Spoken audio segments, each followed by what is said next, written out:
Do you know what I mean? That's the way we just came from down there. So all them pleasurable houses are all down that way. Matey boy obviously owns the street because he's look at his chimney like. Look at that. This is what I was saying earlier on. I forgot to finish the story off. On the boat, right, they were saying, I got there and I'm like, yeah, bearing in mind this is a 7-hour ferry, and like I said earlier on, Harwich to the Hook of Hull is the best, easiest, fastest, smoothest route, right? That's legit. My ticket said it was the dog has to stay in the van for 7 hours. I got there and I was like, because I just clicked buttons and bought the ticket as I always do. Like I got there and I took the dog out because I'm like, not leaving him in the van for 7 hours. But this is by this time.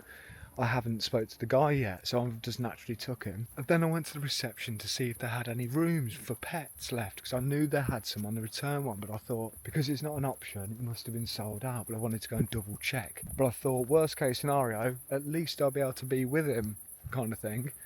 Not leave him in the van for 7 hours. And this is when the guy said, you have to check in here, which is a thing I didn't even know, to be fair. I've been on loads of ferries. You have to check in as well, that say that you're on.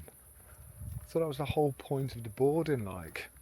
Anyway, that's another story for another day. And he says, yeah, the dog has to go back to the van. And I was like, no, mate. This is a 7.5-hour ferry, like, not a chance. Not only because he's not fair, like, anyway, but last time I left him, in Amsterdam, actually, I left him for like an hour and a half, and he ate the side of my door. That's how panicky he was, being left on his own, like, imagine 7 hours. And not only that, what ferry has signed that off? How is that a normal thing? So the rooms are sold out, as feared, but also as expected. And he says you can put him in a kennel, you can then go and visit him as many times as you like. And I was like, a kennel, how much is that? And the way he was going on, I thought it was going to be about 80 quid. £4 it was.